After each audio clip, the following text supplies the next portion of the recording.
Comment connecter son pixel Facebook à sa boutique Shopify? C'est ce qu'on va voir dans cette vidéo, mais pas seulement. On va aussi voir comment créer le pixel, comment vérifier que votre pixel est bien connecté à votre boutique Shopify, comment vérifier votre nom de domaine, comment bien configurer votre canal de vente Facebook dans votre boutique Shopify, comment paramétrer l'API conversion, comment configurer les événements par ordre d'importance dans votre Business Manager, comment bien configurer les paramètres généraux de votre pixel. Et pour toutes les personnes qui vont regarder la vidéo jusqu'à la fin, je peux vous garantir qu'au sortir d'ici, la configuration du pixel Facebook sur Shopify n'aura plus aucun secret pour vous. On voit tout ça après le générique. Ciao.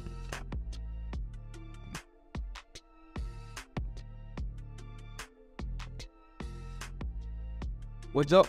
Ton boy Philippe Madrid, j'espère que tu vas bien parce que moi, je vais super bien. Et si ça ne va pas, t'inquiète, ça va aller. C'est quoi le pixel Facebook? C'est un bout de code JavaScript qui permet de collecter sur votre site web des données pour pouvoir les utiliser afin d'améliorer les performances de vos campagnes publicitaires Facebook. Comment est-ce que cela fonctionne? On va prendre le bout de code JavaScript et on va l'installer dans le code de votre site web. Celui-ci, via des cookies, va suivre et collecter chaque action qui va être effectuée sur votre site web. Des actions comme un achat, un ajout au panier, un panier initié, et il va pouvoir les lier à un utilisateur bien précis. Qu'est-ce qui se passe si votre pixel n'est pas installé ou alors si votre pixel n'est pas bien installé? Ce qui va se passer, c'est que Facebook n'aura pas la possibilité d'identifier quel utilisateur a effectué quelle action sur votre site et ainsi il ne pourra pas améliorer et optimiser les performances de vos campagnes. Plus précisément, qu'est-ce que ça veut dire? Ça veut dire que généralement, lorsqu'une personne fait un achat sur votre site, Facebook, via le pixel, a la possibilité de savoir quel est cet utilisateur, où est-ce qu'il vit, c'est quoi son genre, quelles sont les activités qu'il pratique le plus. Et de corrélation en corrélation, il va pouvoir présenter vos publicités au même type de personnes que celles qui achètent sur votre site. Si votre pixel n'est pas bien installé ou alors n'est pas installé du tout, vous ne serez pas en mesure de tirer tout le potentiel de la publicité Facebook et de votre produit. Sans plus tarder, je vous montre comment bien paramétrer cela derrière mon ordinateur. Vous aurez besoin d'avoir ouvert en même temps votre Business Manager, votre profil Facebook et votre boutique Shopify. On va donc commencer. Sur votre Business Manager, vous allez venir ici à Paramètres d'entreprise. Ça va vous amener sur cette interface ici. Pour ceux qui ne sont pas familiers avec un Business Manager, j'ai une vidéo dans laquelle je fais une vue d'ensemble des Business Managers. J'explique à quoi sert chaque bouton. Donc, je mettrai la vidéo en lien dans la description ou alors à la fin de cette vidéo pour que vous puissiez être plus à l'aise avec votre Business Manager. Dans l'optique où vous voulez connecter votre pixel Facebook à votre boutique Shopify, j'imagine que vous avez déjà un pixel. Si vous n'avez pas encore un pixel, ce qui va se passer, c'est que vous allez venir ici à source de données, pixel,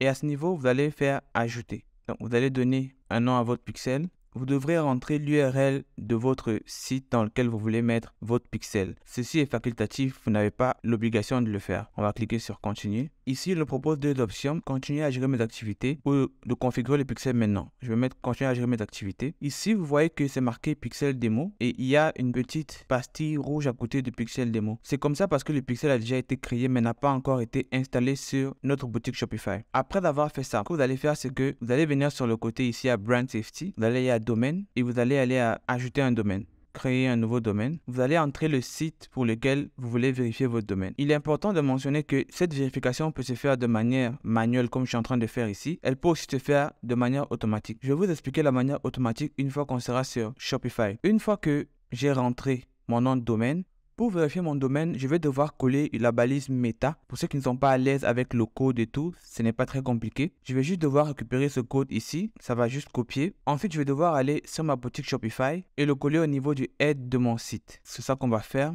Je vais aller sur l'accueil de ma boutique Shopify. Je vais aller dans boutique en ligne. Et au niveau de boutique en ligne, je vais cliquer ici sur modifier le code. Et je vais cliquer sur theme.liquide. Et ici, vous avez le code. Ce n'est pas du chinois, ce n'est pas très compliqué. Je vous assure que c'est rien du tout. Vous allez juste chercher le head. Le head, c'est ici, c'est marqué, il y a un guillemot qui ouvre, il y a marqué head et un guillemot qui ferme. Donc, tout ce que vous allez faire, c'est de cliquer ici, cliquer sur entrée et ensuite de coller le code qu'on vous a remis tout à l'heure. Ensuite, vous cliquez sur enregistrer et maintenant, vous êtes un expert en codage de boutique si vous voulez. Donc, c'est terminé ici. On va sortir, on va rafraîchir. Parfait.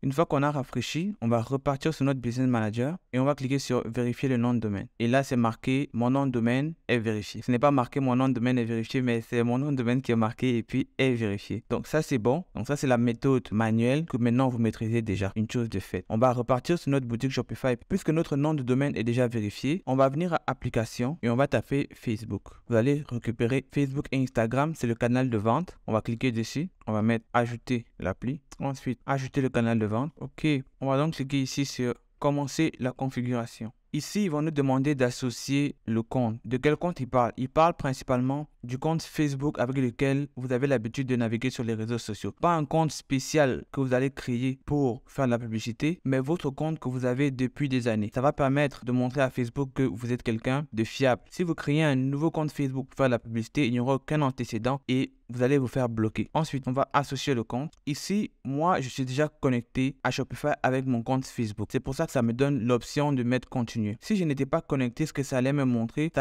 l'interface Facebook avec les cases de connexion, c'est-à-dire mon mot de passe. C'est pour ça que j'ai dit au début qu'il fallait que vous ayez votre compte Facebook connecté automatiquement sur votre navigateur. Là, il allait vous demander de mettre votre mot de passe. Vu que moi, je suis déjà connecté, il va juste me demander de continuer. Ensuite, quand j'ai validé mon compte Facebook, j'espère que vous aussi, il va me demander de rajouter une page. Donc moi, je vais sélectionner la page sur laquelle je vais faire la publicité. Par exemple, si vous avez une boutique qui s'appelle Maman et que sur cette boutique-là, vous voulez vendre vos articles, c'est sur une page qui s'appelle aussi Maman que vous deviez faire la publicité. Donc au préalable, vous créez une page Facebook qui a le même nom que le site sur lequel vous vendez vos produits. Si vous ne savez pas comment créer une page, il y a des vidéos sur ma chaîne qui vous montrent cela. Donc vous allez cliquer sur la page que vous voulez et vous allez cliquer sur associer. Ensuite, ici, c'est ce qu'on appelle l'API conversion. Depuis l'arrivée de iOS 14, on a des problèmes de tracking. Donc, les problèmes de tracking ont fait en sorte que Facebook ait mis l'API conversion pour améliorer le tracking des données sur votre boutique Shopify. Est-ce que c'est vraiment efficace? Je ne peux pas dire que oui, mais ça s'est quand même amélioré avec ça. Donc, l'API conversion, c'est ça. Ça va juste demander que vous cliquez ici sur maximal et on clique sur enregistrer. Ensuite, Facebook va vous demander de choisir le pixel que vous voulez associer à votre boutique. Donc, pour connecter le pixel, vous allez connecter le pixel que vous venez tout juste de créer. Si vous voulez connecter un pixel différent de celui que vous avez créé, tous vos pixels qui sont disponibles sur le compte publicitaire que vous avez choisi vont s'afficher ici. Donc même si je n'avais pas créé le pixel que j'ai créé avec vous, il allait apparaître les autres pixels que vous voyez en bas, mais pas le pixel que j'ai créé. Vu que j'ai créé un nouveau pixel pour cette nouvelle boutique, je vais donc associer le nouveau pixel. Ensuite, à la fin, il va me demander conditions générales. Je vais cliquer j'accepte et envoyer pour examen. Donc ça va prendre à peu près 1 minute pour faire la vérification. Donc ça me dit, vous pouvez commencer à vendre sur les canaux de vente Facebook. Merci d'avoir configuré votre boutique Facebook et Instagram, d'avoir reçu vos informations. Vous êtes autorisé à vendre. Ça veut dire que ma configuration de pixels a été autorisée, mon nom de domaine a été validé, donc je peux maintenant faire ma publicité. Terminé. Il va falloir faire 2 dernières choses. La première chose, c'est de vérifier que le pixel a bel et bien été installé sur votre site. Donc pour ce faire, vous allez aller sur Google et vous allez chercher l'extension Chrome Facebook Pixel Helper. Vous allez cliquer sur Facebook Pixel Helper. Vous allez cliquer ici.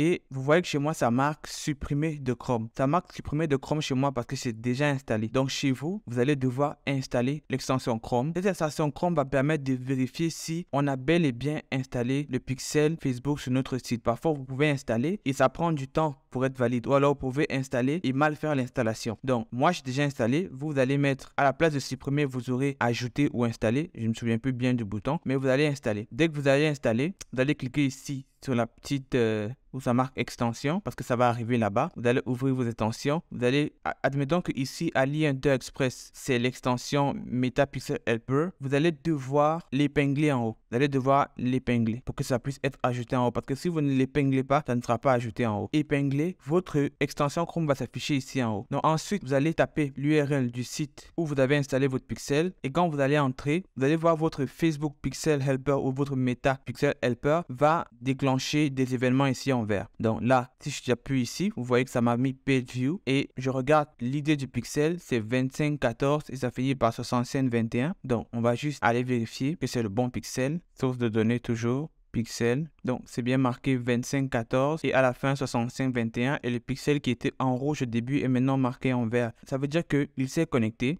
Il a déjà commencé à recevoir des événements parce que le premier événement qu'il a reçu, c'est moi qui suis allé sur le site. Tout est parfait jusqu'ici. Ensuite, la dernière chose qu'on va faire, c'est que on va aller au niveau du gestionnaire des événements et nous allons effectuer la dernière action dont je vous ai parlé. La dernière action dont je vous ai parlé, c'est que vu l'introduction de iOS 14 qui bloque les cookies et empêche la transmission des informations collectées sur le site au pixel Facebook pour pouvoir améliorer la collecte de données, nous devons paramétrer les événements afin de collecter les événements les plus importants jusqu'aux événements les moins importants. Ça va permettre à Facebook, s'il a des difficultés de suivre les données qui sont collectées, de prioriser certains événements en premier. Donc pour ça, vous allez venir sur protocole de mesure agréée des événements. Vous allez cliquer sur configurer les événements web. Vous allez venir sur le domaine que vous venez de vérifier. Vous allez voir ici c'est marqué événement web configuré 0/8. Vous allez cliquer. Vous allez cliquer sur gérer les événements, modifier. Et vous allez venir ici à créneau d'événements rempli 0/8 et on va ajouter les événements. Donc ici, je vais choisir le pixel que j'ai créé, c'est le démo, et je vais classer les événements en ordre d'importance. C'est très important de faire ça. Ça permet au moins à Facebook d'avoir la priorité sur les événements qu'il peut considérer ou pas. Donc on va toujours commencer par l'achat, ensuite ajout d'infos de paiement, initier le paiement,